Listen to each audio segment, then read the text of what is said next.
ಜೀವನ ಅನ್ನೋ ಒಂದು ಪ್ರಶ್ನಾರ್ಥಕಕ್ಕೆ ಏನ್ ಉತ್ತರ ಕೊಡ್ತೀರಿ ಒಂದು ಲೈನ್ ಅಲ್ಲಿ ಹೇಳ್ಬೇಕಂತಂದ್ರೆ? ದುಡ್ಡು ಇಲ್ದವನ ಅದು ಕಾನೂನು ಗೊತ್ತಿಲ್ದವನ ಶಿಕ್ಷೆ ಅನುಭವಿಸ್ತಾನೆ. 376 ಆಮೇಲೆ 395 ಡಕಾತಿ ಅಂಡ್ ರೇಪ್ ಅಂಡ್ ಮರ್ಡರ್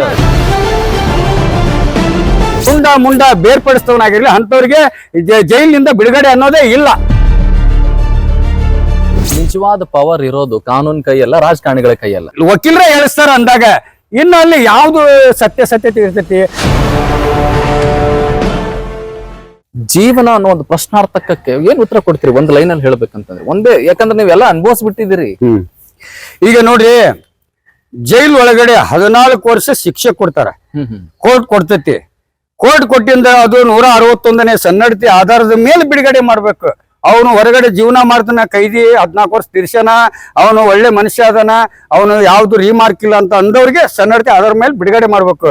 ಹಿಂದೆ 14 ವರ್ಷಕ್ಕೆ 161 ಸ್ಟೇಟ್ಮೆಂಟ್ ಪ್ರಕಾರ ಅವ್ರನ್ನ 14 ವರ್ಷಕ್ಕೆ ಬಿಡುಗಡೆ ಮಾಡ್ತಿದ್ರು. ಅದು ಯಾರು? ಸನ್ನಡತೆಗೆ ಸಂಬಂಧಪಟ್ಟವರು. ಇಲ್ಲ, ಅದು ಜೈಲ್ ಆಯ್ತು. ಅಪಾರ್ಟ್ ಫ್ರಮ್ ಅದು ಆ ವಿಚಾರ ಅಲ್ಲ, ಇಲ್ಲಿ ಬರ್ತೈತಿ.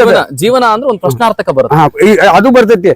ಈಗ ಏನಂತಂದ್ರ ಹಂಗ ಮಾಡ್ತಾರ. ಮಾಡಿದಾಗ ಈಗ ಜೈಲ್ನಾಗ ಏನಾಗ್ಬಿಡ್ತೈತಿ ಅಂದ್ರೆ, ಖೈದಿಗಳು ನಿರಪರಾಧಿಗಳು ಇವತ್ತ ವಿ ಸೋಮಣ್ಣ 12 ವರ್ಷಕ್ಕೆ ಬಿಟ್ಟ, ಸಂವಿಧಾನ ಅಲ್ಲಗಳದು.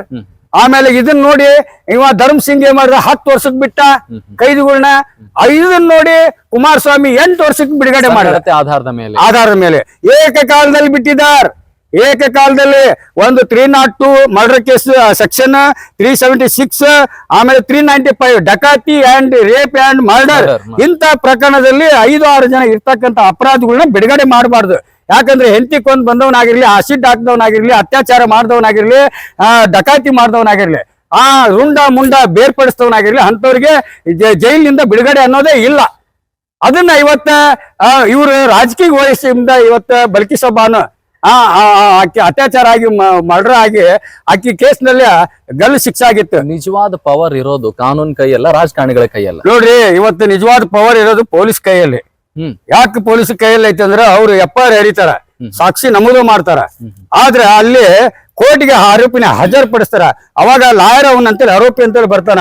ಏನ್ ಕೇಸು ಅಂತಾನ, ನಂದು ಇಂತ ಕೊಲೆ ಕೇಸು, ಇಂತ ಕಳ್ತನ ಕೇಸು, ನೀ ಹೆದರ್ಬೇಡ ನಾ ಬಿಡಿಸ್ತೀನಿ ಅಂತಾನ. ಅವಾಗ ಆಯ್ತ್ರಿ, ಎಷ್ಟು ದುಡ್ಡು ಅಂತ ದುಡ್ಡು ತಗೊಂತಾನ. ಅವಾಗ ಕೋರ್ಟ್ ನಲ್ಲಿ ಏನ್ ಮಾಡ್ತಾನವ, ಜಡ್ಜ್ ಹತ್ರ ಚಾರ್ಜ್ ಮಾಡೋ ಮುಂದೆ ನೀ ಕೊಲೆ ಮಾಡಿಯೋನಂತ ಕೇಳ್ದ ಜಡ್ಜ್ಗಳು, ನಾ ಮಾಡಿಲ್ರಿ, ಅದು ತಪ್ಪು ಅಂತ ಸುಳ್ಳು ಅಂತಂದು ವಕೀಲರೇ ಹೇಳಿಸ್ತಾರ ಅಂದಾಗ ಇನ್ನು ಅಲ್ಲಿ ಯಾವ್ದು ಸತ್ಯತೆ ಇರ್ತೈತಿ? ಆಮೇಲೆ 164 ಸ್ಟೇಟ್ಮೆಂಟ್, ಪ್ರತಿಯೊಂದು 511 ಕ್ರಿಮಿನಲ್, 158 ಸಿವಿಲ್, ಇವಕ್ಕ ಸ್ಟೇಟ್ಮೆಂಟ್ ಆಗ್ಬೇಕು. ನ್ಯಾಯಾಧೀಶರು ಸ್ಪಾಟ್ ಜಾಗಕ್ಕೆ ಹೋಗಿ ಇನ್ವೆಸ್ಟಿಗೇಷನ್ ಮಾಡಿ ಆಮೇಲೆ ಪೊಲೀಸ್ ಫೈಲ್ ಹಿಡಿದು ಅದನ್ನೇ ತಗೋಬೇಕು. ಒಂದ್ ರೇಪ್ ಕೇಸ್ ಹೆಂಗ್ ತಗೊಂತಾರಲ್ಲ ಹಂಗ ಪ್ರತಿಯೊಂದು ಕೇಸ್ಗೆ ತಗೊಂಡ್ರೆ ನ್ಯಾಯ ಸಿಗ್ತ. ಇಲ್ಲಿ ಏನಿಲ್ಲ, ಪೊಲೀಸ್ ಬರ್ದಂತ ಚಾರ್ಜ್ ಶೀಟ್ ಒಳಗಡೆ ಲಾಯರ್ ವಾದ ಮಾಡಿದಂತ ಇದರಲ್ಲಿ 190ರಷ್ಟು ಅಪರಾಧಿಗಳ ಬಿಡುಗಡೆ ಆಗ್ತಾ ಇದಾರೆ ಹೊರತು ದುಡ್ಡು ಇಲ್ದವನು ಅದು ಕಾನೂನು ಗೊತ್ತಿಲ್ದವನ ಶಿಕ್ಷೆ ಅನುಭವಿಸ್ತಾ ಇದಾರೆ.